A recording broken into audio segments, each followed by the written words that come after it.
আসসালামু আলাইকুম। আমরা আজকে আসছি পল্লী কবি জসীমউদ্দীনের বাড়ি, যেটা ফরিদপুরে অবস্থিত।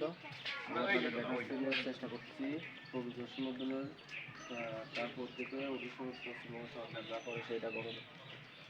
এবার আমরা বাইরেরটা দেখানোর চেষ্টা করছি এবং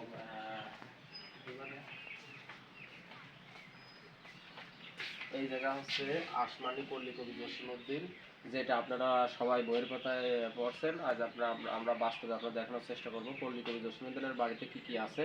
এটা হচ্ছে আপনার হচ্ছে দেখেন, এটা একটু দেখান। এটা হচ্ছে আপনার পল্লী কবি জসীমউদ্দীনের বাইরেরটা এবং ভিতরেরটা দেখানোর চেষ্টা করব।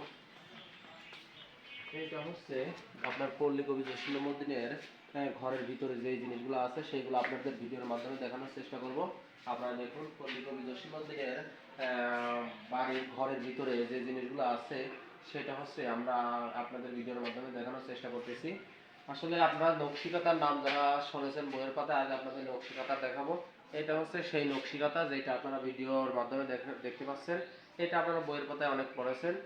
আর এদিকে আসেন, এটা হচ্ছে সেই সময়কার ছবি, যে সময় পল্লী কবি জসীমউদ্দীন আপনার জার্মানির হাসপাতালে অসুস্থ অবস্থায় ছিল সেটার ছবি। এইখানে আরো আছে অনেক কিছু। এইটা হচ্ছে এইটা হচ্ছে সেই পালকি, যেই পালকিতে আপনার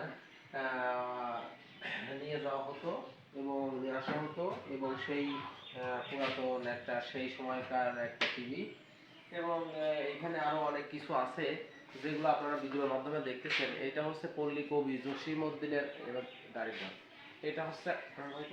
এটা হচ্ছে সেই পল্লী কবি জসীমউদ্দীনের বাড়ির ঘরের ভিতরকার ছবি, যেগুলো আপনারা ভিডিওর মাধ্যমে আপনাদের দেখানোর চেষ্টা করতেছি। আসলে পুরো ঘরটাই আপনার ছবিতে পরিপূর্ণ। আসলে সেই ঐতিহ্যবাহী ছবিগুলো যেগুলা অনেক সযত্নে এখানে লিপিবদ্ধ করা আছে, যেগুলা যত্ন সহকারে এখনো অনেকের মনে চির ধরাতে পারে।